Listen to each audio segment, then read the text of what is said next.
Bismillahirrahmanirrahim. Alhamdulillahi rabbil alamin. Wal akibatu lil muttaqin. Allahumma salli wa sallim wa barik ala sayyidil anbiya'i wal mursalin sayyidina wa maulana Muhammadin wa ala alihi wa sahbihi ajma'in. Wala hawla wala quwwata illa billahil aliyyil azim. Amma ba'd. Subhanaka la ilma lana illa ma 'allamtana innaka antal alimul hakim. Qala al muallifu rahimahullahu ta'ala wa nafa'ana bihi wa bi'ulumihi fid dharain amin. Wa rawa Suhail bin Shalihin.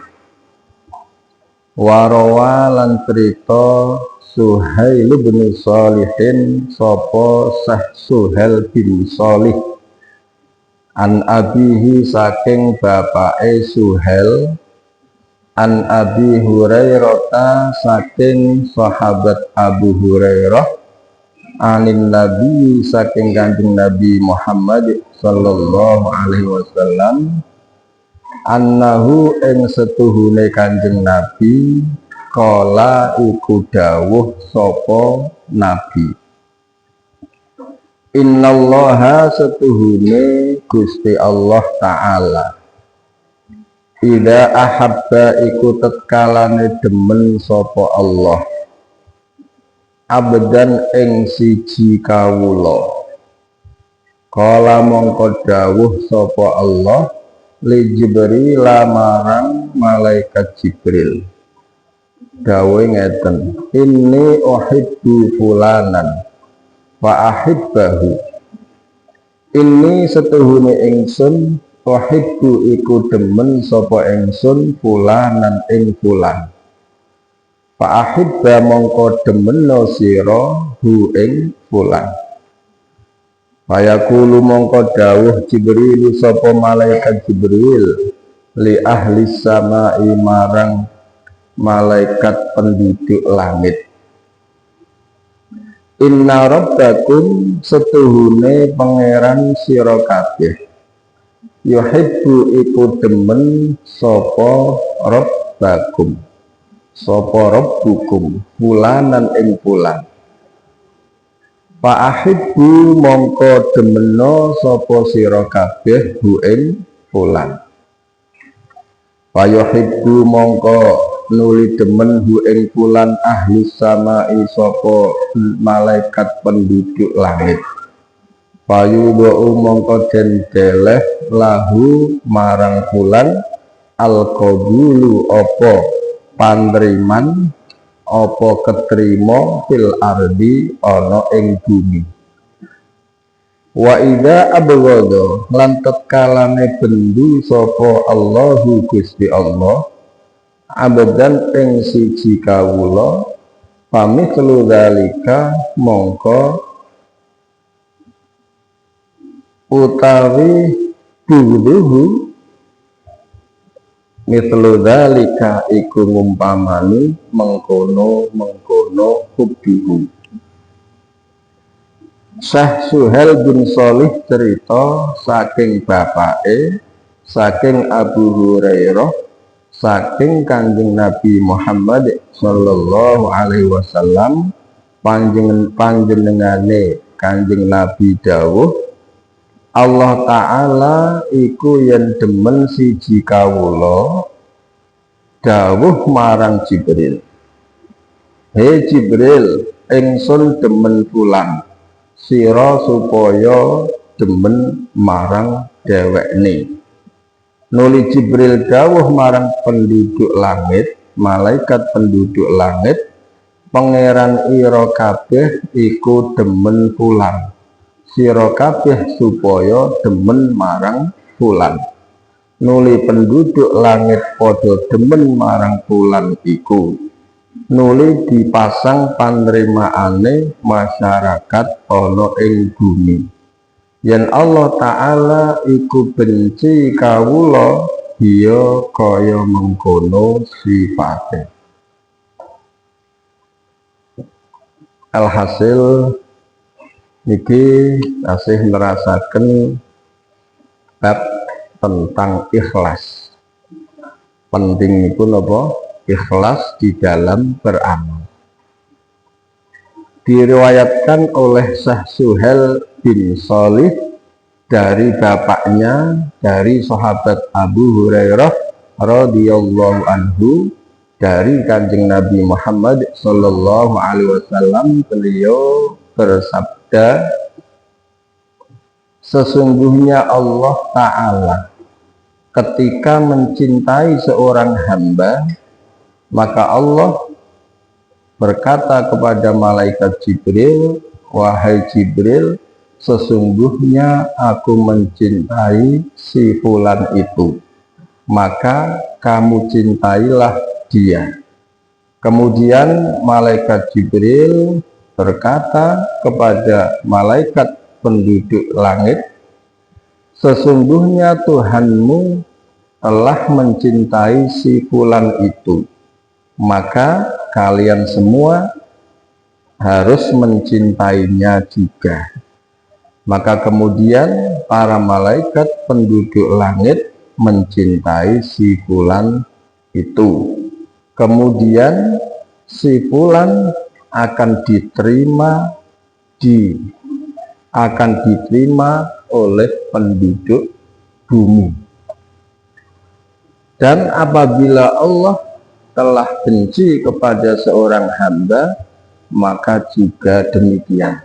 Maksudnya ketika Allah itu membenci seorang hamba, Allah juga berkata kepada malaikat Jibril, Jibril, aku membenci fulan itu, kamu harus membencinya. Kemudian malaikat Jibril pun berkata kepada semua malaikat penduduk langit, sesungguhnya Tuhanmu itu membenci si fulan itu, maka kalian semua harus membencinya. Akhirnya semua malaikat penduduk langit membenci si fulan itu, dan penduduk bumi pun akhirnya menolak keberadaan si fulan tersebut. Lah niki hadis niku nerangaken tentang cintanipun Allah Subhanahu wa Ta'ala terhadap seorang hamba. Ya. Kalau tengene ayat-ayat Quran niku kathah dalili, termasuk yuhibbuhum wa yuhibbunah. Ya. Para orang-orang mukmin itu mencintai Allah, dan Allah juga mencintai mereka. Nah, saat ini ketika Allah sudah memutuskan mencintai seorang hambanya, Allah akan berkata kepada Jibril, Jibril, aku mencintai hambaku itu, si fulan itu, kamu wajib juga mencintainya. Lah Jibril, barang Jibril niku termasuk min akabiril malaikah, jenderali malaikat, ya maka akan memberi komando atau memberi perintah kepada malaikat-malaikat bawahan. Dalam hal ini semua malaikat penduduk langit juga diperintah oleh Jibril agar mencintai fulan yang telah dicintai oleh Allah Subhanahu wa Ta'ala. Kemudian malaikat penduduk langit mencintainya, lah terus merembet ke penduduk bumi. Penduduk bumi pun juga akhirnya mencintai fulan tersebut. Begitupun sebaliknya ketika Allah membenci juga akan seperti itu. Memerintahkan Jibril membenci, kemudian malaikat penduduk langit pun juga membenci, dan akhirnya penduduk bumi pun juga ikut membencinya. Lah saat ini permasalahannya bagaimana kula panjenengan iku saged mendapatkan cintane Gusti Allah Subhanahu wa Ta'ala. Kula jenengan iku iso entuk cintane, berhak mendapat cintanya Allah atau tidak. niku bagaimana caranya. Nanti wonten penggalipun riwayat bahwa Allah Subhanahu wa taala niku dawuh kepada Nabi Isa alaihi salam, ya. Allah niku dawuh maring sinten Nabi Isa alaihi salam, ya. Lah pripun dawuh Gusti Allah Subhanahu wa taala maring Nabi Isa alaihi salam, ya. Di Gusti Allah tentang cinta ini berkata kepada sinten Nabi Isa alaihi salam, ya. Yaitu Gusti Allah dawuh wahai Isa, ya, wahai Isa, ya. Ketika hati seorang hamba, atau Gusti Allah dawuh wahai Isa, ya, aku tidak akan meletakkan cintaku di hati hambaku yang mana hambaku itu hatinya ada selain aku, ya. Ada cinta selain aku. Berat napa mboten ini?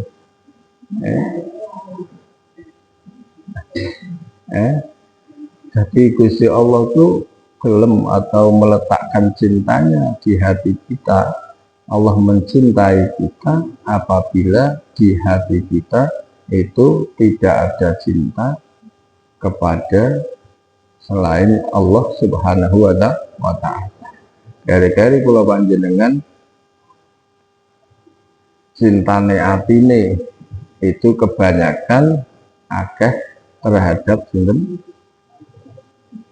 selain Gusti Allah Subhanahu wa ta'ala. Dan ini Gusti Allah. Maka kenapa Gusti Allah niku menyembunyikan walinya? Wali itu adalah seorang hamba yang telah dicintai oleh Allah Subhanahu wa ta'ala. Lah Allah menyembunyikan walinya sehingga tidak diketahui oleh masyarakat umum. Secara umum itu tidak tahu kalau si A, si B itu wali. Memang sengaja disembunyikan Allah Subhanahu wa ta'ala karena alasannya agar wali tadi hatinya tidak bercabang, hatinya tidak bercabang. Sementara ketika dia seorang wali itu hatinya sudah mencintai Gusti Allah Subhanahu wa ta'ala, nah ketika nanti diketahui oleh masyarakat diketahui masyarakat, akhirnya disowani, disobyo-sobyo, dihormati, maka hatinya itu akan goyah atau tidak. Nah maka ketika wali itu tidak disembunyikan, ya kebanyakan akan sulit mengatasi rintangan itu. Kebanyakan akan goyah hatinya, ya. Lah mula kula panjenengan ketika berdoa itu kan selalu panjenengan itu berdoa Allahumma rizqna hubbaka, ya. Ya Allah, berilah rezeki kepada kami untuk mencintaimu, atau berikanlah rezeki kepada kami cintamu, ya. Berikan cintamu ya Allah kepadaku, ya. Tapi niku berarti ya panjenengan kira-kira atine kon ora cinta selain Allah niku sakit napa mboten? Nah peningene riwayat lain Gusti Allah dawuh maring Nabi Isa alaihi salam, wahai Isa, inni idza talaqtu ala qalbi abdin falam ajid fihi hubbad dunya wal akhirah malaktu min hubbi. Wahai Isa, ketika aku melihat hati seorang hambaku kulihat, dan aku tidak menemukan di hati hambaku cinta dunia dan cinta akhirat, maka aku penuhi hati itu dengan cintaku. Oke, jadi orang mengurusan dunia kok sing harus disingkirkan dari hati. Urusan akhirat pun sama. Ya, ini Gusti Allah. Ketika hati seorang hamba, niku kok ora dipenuhi cinta dunia dan dipenuhi cinta akhirat, maka akan dipenuhi oleh cinta Allah Subhanahu wa Ta'ala. Karena tidak mungkin Allah itu akan berkumpul di tempat yang sama dengan makhluk. Hati itu kan ibarat sebuah tempat kan. Ketika sudah diisi makhluk, maka Allah tidak akan kumpul di situ. Maka sama ketika hati tersebut itu sudah diisi oleh Allah, oleh cinta Allah, maka cinta selain Allah atau cinta kepada makhluk akan sirna dari hati tersebut. Sakit Bu, Pak.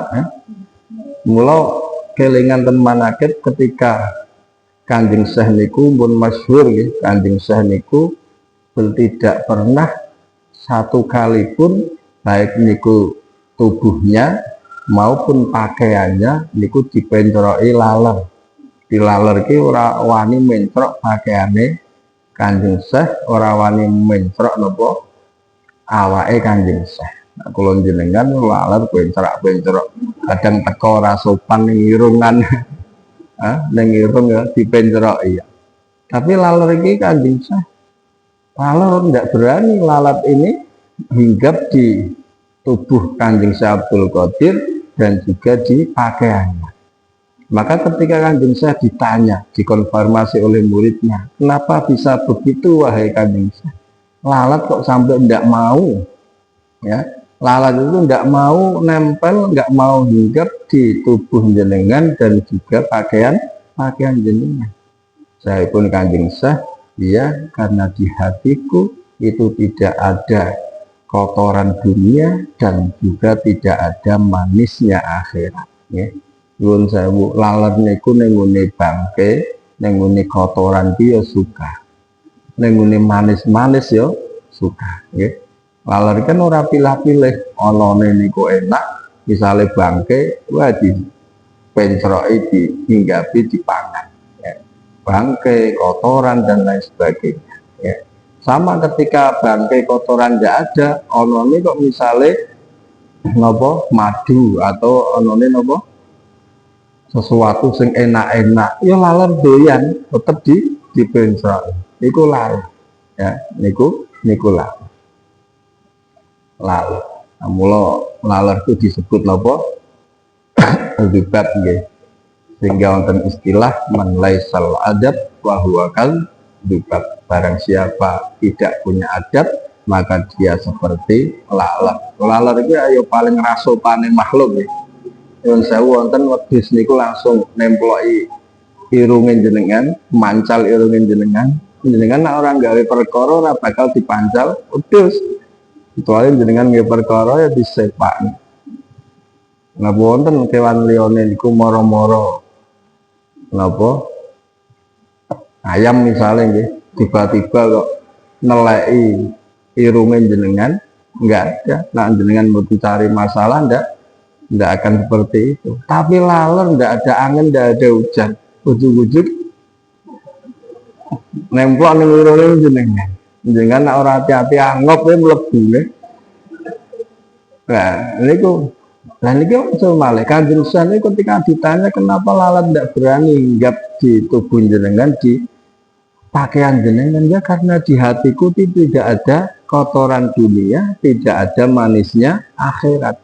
Berarti Kanjeng Syekh Abdul Qadir Al-Jilani ketika beribadah kepada Allah Subhanahu wa Ta'ala, mengabdi kepada Allah, tidak pamrih dunia, juga tidak pamrih akhirat. Okay? Tidak pamrih dunia, juga tidak pamrih akhirat. Yang dituju Kanjeng Syekh hanya ilahi anta maksudi waridoka matlubi a'tini mahabbataka wa ma'rifataka.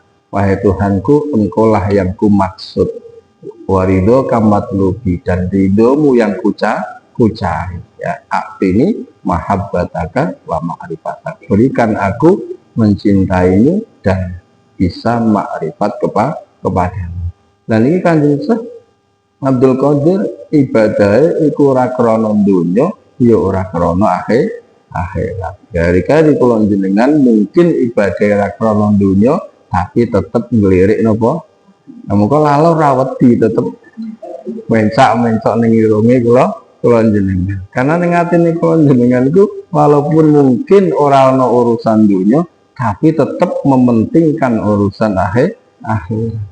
Ya, padahal dunia dan akhirat semuanya itu makhluk yang mempunyai sinten Gusti Allah Subhanahu wa Ta'ala. Maka ketika seseorang itu mengejar Allah, maka akan dapat memperoleh Allah dan makhluknya, dan ketika orang mengejar makhluk, maka yang didapat hanya makhluknya. Sang pencipta tidak akan didapat. Dan ini sing angel niku. Mendapat cintane Gusti Allah niku syaratnya napa?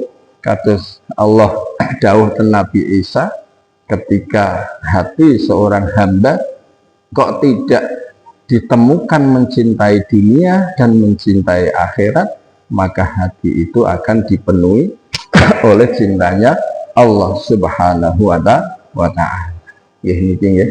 Lah sakniki ketika seseorang sudah lolos seleksi atine iki ora ana isine donya ya ora ana isine urusan akhirat, akhirnya mendapat cintane Allah Subhanahu wa Ta'ala, maka dipastikan semua makhluk akan mencintainya, maka semua malaikat akan mencintainya, penduduk langit akan mencintainya, dan penduduk bumi pun juga akan mencintainya. Jadi nak jenengan misalnya Pak nggih, jenengan ahli ibadah semangat misalnya, kok cek dipaidi karo masyarakat, ora salah masyarakat, mungkin atine kula jenengan kurang ikhlas, nggih, kurang.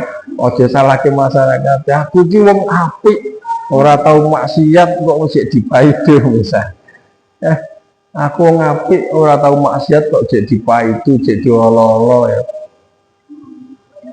Ojo salahke masyarakat, karena apa?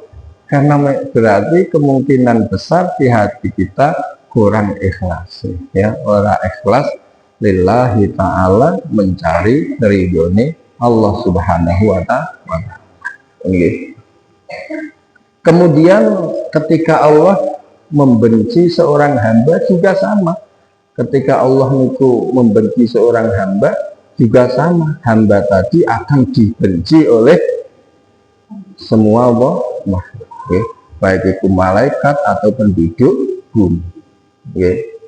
Sing jenengan nate mau sejarah Kemal Atatürk, napa penguasa Turki, bagaimana tragisnya saat mati dipendem, arep dikubur ditahke karo bumi, ya, sehingga sprene iki dadi panggonane museum karo di belegi watu napa-napa niku.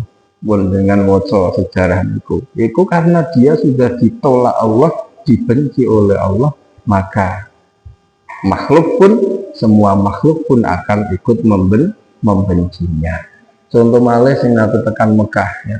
Sampeyan sing nate tekan Mekah niku nate ziarah ten ngene kubure Abu Jahal ngoten.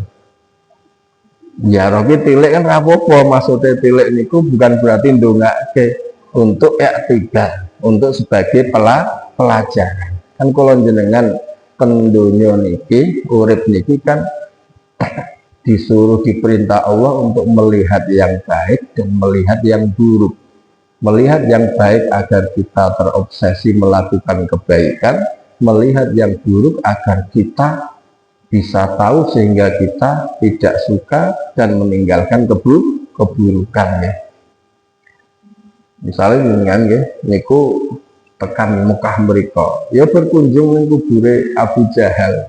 Bagaimana ceritanya dari radius sekian meter itu bau busuknya masih terasa, padahal sudah 1500 tahun yang lalu dia dikubur, tapi bau busuknya masih terasa sampai saat ini dan mungkin ila yaumil. Nah, itulah contoh orang yang sudah dibenci Allah, maka semesta juga membencinya. Paham ini, ya? Itu mugi-mugi kula jenengan mendapat cintane Allah Subhanahu wa taala. Niku maksud hadis.